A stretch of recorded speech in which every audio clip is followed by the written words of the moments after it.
Greetings and welcome to the Halloween edition of the Sliders Review. And I'm here today to talk to you about Goosebumps Ghost Beach. I love this episode. It's one of my all-time favorites. I love the atmosphere. I love the setup. I love the eeriness, the creepiness, the spookiness of it. The location is amazing. Although I think the location might be on a set, but they made it look so realistic. So this entails the whole partnership of your traditional Goosebumps. Is like a boy-girl pairing. There's something spooky going on. Some people trying to scare some people. Something like that. So it starts off, and there's a young boy named is he Terry or is it Jerry? I think his name is Jerry. Yeah, Jerry. Jerry, he's looking for his sister Terry.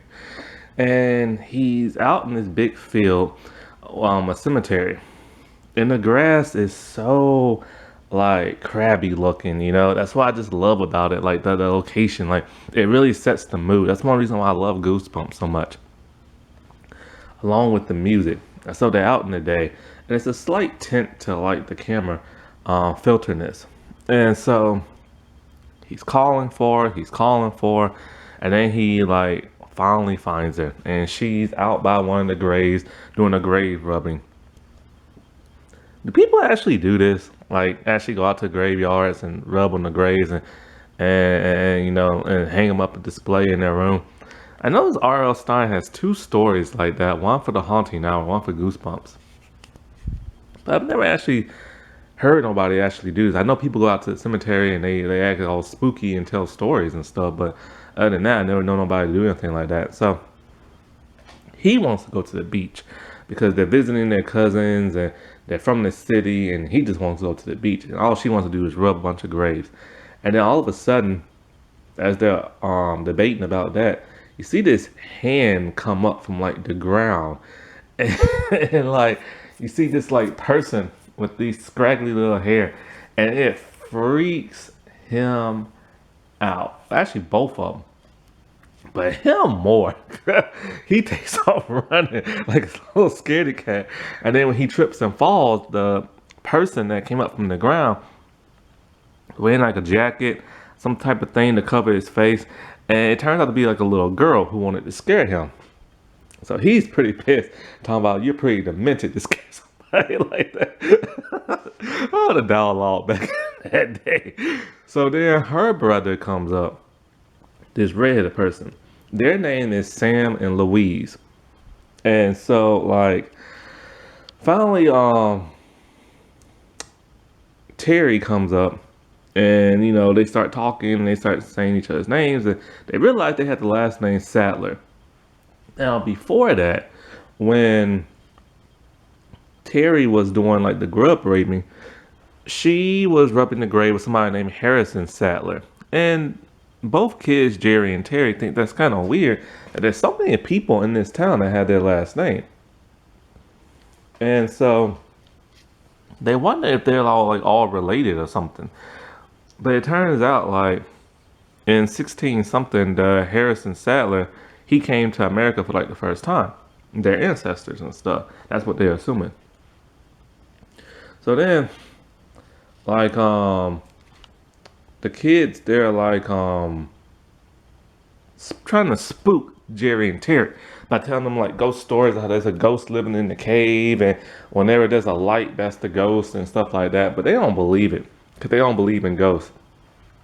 But then they later leave, and then all kids go home. And so when Jerry and Terry, they go home, they're staying at their cousin's place.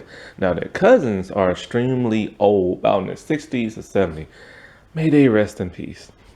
The two actors and the actor and actress. So one thing that's interesting about them is that like they have no power at their house.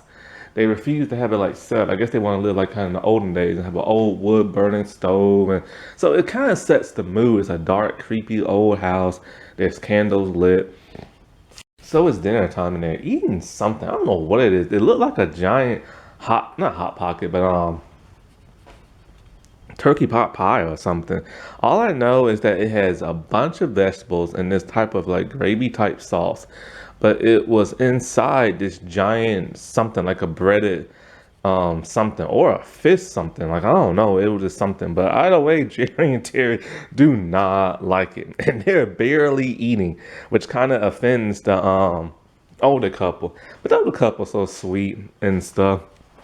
So the kids start asking about Sam and Louisa, and the grandpa starting to act kind of weird. He kind of like doesn't want to answer. He's kind of like mumbling under his breath. Um, he tells them, "Oh yeah, that Sam and Louise, they're good kids and stuff." And then they start asking more about like they're talking about how like there's a ghost and this and that and all kind of stuff. And he's trying to make as many excuses as he can. And next thing you know, he's all like, "Well, I'm done eating," even though he hasn't really touched his plate. And he's like, "I'm finna go read a book." And then the wife's all like, with a worried look on her face, she's all like, "I'm gonna help you." So Sam and Louisa know something strange is going on, but they don't know what. So the next day, the kids back out and they're walking alongside the beach. So Jerry finally gets to go to the beach. And as he's walking, he trips. And then he trips over like skeletons. It's like a giant like animal type thing, but they can't decide what it is. And then Sam and Louisa just shows up out of nowhere. And so like they think Fred Jerry's all like, "Oh, this is like a squirrel." Okay, first of all, these bones are huge. Ain't no squirrel that big. And then Sam tells him that, this is the part the dialogue makes no sense. Sam says it's too big. No, it's too small to be a squirrel. Okay, these bones are big. Who wrote this? Anyway, so he tells him it's the dog. And Jerry's just kind of like, there's no way this can be like a dog bone. It's picked clean. Like, it's just like shredded. It's nothing but bone. It's a really creepy, eerie sight. And then so Louise tells him like, a ghost ate the dog. And Jerry and Terry are like, what? And then they tell him the story of what goes on at this area. Apparently, dogs have the ability to sense when a ghost is near. And so ghosts, they walk around just like normal people in regular clothes. And if the dog detects them, it starts barking like crazy. So what they do is that they eat the dogs so that the dogs won't detect them and stuff. And so they still don't believe it. And so that offends Sam and Louisa, and like they leave. So that night, Terry is asleep in bed, but she can't really sleep. So she's just like turning and tossing. And then Jerry comes up and wakes her up. And so it's really late at night, and Jerry's just kind of like, "Hey, you want to go out to the cave and look for some ghosts?" And she's like, "No." And he's like, "Come on, man, it'd be like an adventure and stuff because it's so boring in the house." And so he finally convinces her. And this is just kind of like one of those things where it's just kind of neat. Like a bunch of kids going off at night, exploring, looking for like ghosts and ghouls and stuff. And like back in the days when kids could actually walk around at night or walk around anywhere by themselves. But nowadays you just can't because it's just so dangerous now. Like I always hear from like my older relatives talking about how when they was younger, they used to like go all downtown and walk wherever they wanted to, and any time of the day and night. And cause back then it was safe. They always talk about how like riding the bus was just like, what was it, like $1 or something like that. And like they used to get like tons of candy and burgers for like a quarter. I'm just like, man, everything's so expensive. I went to McDonald's. I got myself a double quarter pounder with cheese and fries. And like that mess came up to like $9, close to 10. And I didn't even get a drink. And I'm just like, what in the world, man? This used to be no more but 7 or 6. God, talking about burgers for a quarter. Man, that makes me mad. So yeah, they head out to the cave, and it's like I love how they set everything up with the like camera work and the night. I don't think they were really there at night. They probably just used like a filter. If so, then that was still cool. I still think it was a set because that was filmed outside or something, because the cave looks very fake when you get up close to it and stuff. The rocks are way too smooth, but they did a good job making it look real on the inside and the out. So they go inside, and the traditional goosebump thing happens. Bats come out the cave. Bats are always coming out of something in Goosebumps. And there's terrible CGI bats. Like, no bat looks like that. So they're just wandering around the cave, and then all of a sudden, like, I think, what is it, like a man appears, or a dog, one of those two, I can't remember which one. Yeah, and so like they're freaked because they're like, crap, dude, we're two little kids alone in the cave, nobody knows we're here, and there's a grown man. That's why you don't do that. And then so like they think he's the he tells them his name, and they think he's a ghost, and he's like, I'm not no ghost, your two friends are ghosts. But then when he tells them his name, it's the same name on the gravesite, Harrison Sadler. And he's all like, no, that's not me, that's just an ancestor. And so the kids are just kind of like, how many freaking ancestors are there with their last name? And then so he tells them that your friends Louise and Sam are ghosts. And they're all like, you're a liar, they're not ghosts and everything. He's all like, he'll prove it. He told them the story of like how like the Sadlers came from like Europe back in the day, and it was a cold winter, and many people died once they made it to America because there was no food, no shelter, and people froze to death. So they're still freaking out, and he's all like, I can prove that they're ghosts. Go down to the grave site, and you'll see that they're ghosts. And then so they head there, and they still wondering if Sam and Louise could be like ghosts or not. But then they see the grave sites that says Louisa and Samuel, which stands for Louise and Sam. And of course, the last name is Sadler. Then all of a sudden, they pop up out of nowhere. These two kids are always popping up out of nowhere. And so, like, they tell them what that man told them, and they're pissed that they think that they're ghosts. And they're all like, they can prove that he's a ghost. So they go to, like, another part of the grave site, and, there are two freshly dug up graves with the pictures of Terry and Jerry and their names on there. And he's all like, that ghost man from the cave, he dug these for y'all. And they're all like, they have to like stop him. So they're gonna like trap him in the cave. So they all go up there, and it's like dark. The waves of the beach are like wrestling really hard, and it's like lightning in the air and stuff. So they head back to the cave, and they get like a giant log to like use as a lever to like trap the ghost in the cave. But Sam and Louise don't want to help. They just make Terry and Jerry do it. So they do it, and it gets hit by lightning, the boulders that they're trying to like nudge and stuff. So they're freaked out. And then all of a sudden, here comes like a dog barking at Louise and Sam. And then next thing you know, here comes like the Harrison man. And they're all like, it's him, it's the ghost. And he's like, I'm not the ghost, you are. And then the dog constantly is barking at Sam and Louise. And they're getting terrified of this dog. And then, like, next thing you know,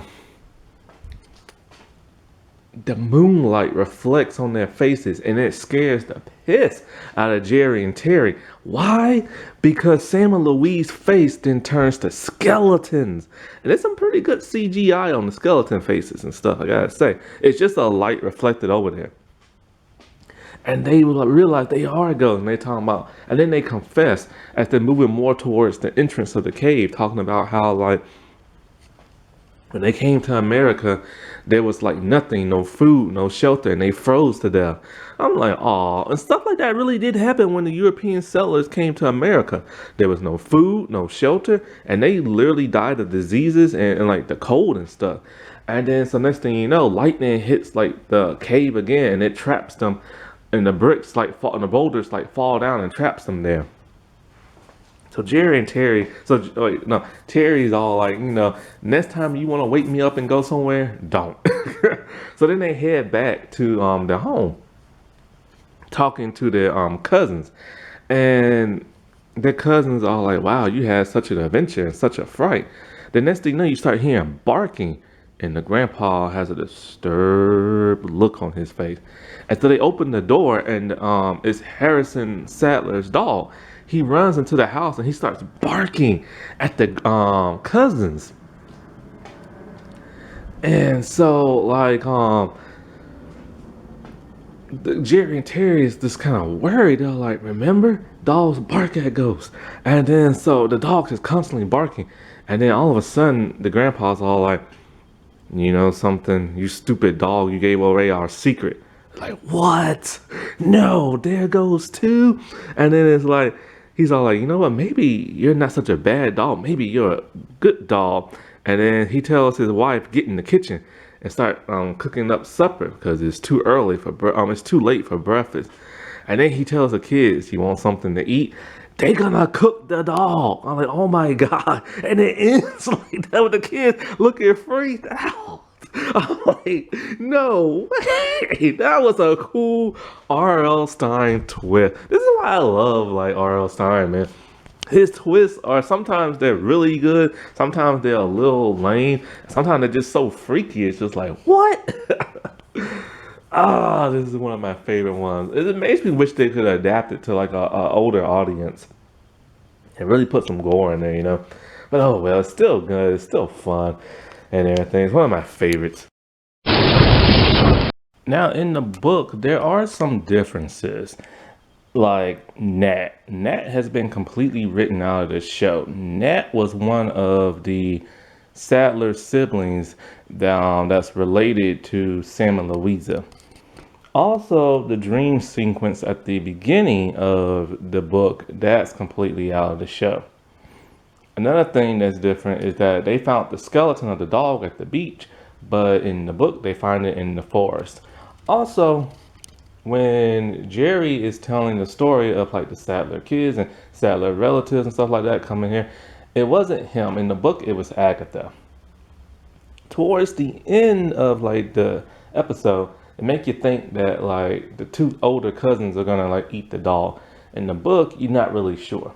And then lastly, that Harrison Sadler, they don't meet him, or they mention him in the story of him in the show, but they don't meet him in the book until they actually like meet him, and that's the only reference of him they have. So, the changes aren't really that bad. I do like the changes they made in the show. It would have been interesting to have Nat in like the show, but I guess they had too many kids and and stuff like that, and the CGI, and so they couldn't like really afford another kid. So it is nice to have better like a two parent, than say like 5 kids and stuff. So 4 was okay. I like that. That wasn't that spooky. All right. Well, I shall talk to y'all later. Bye.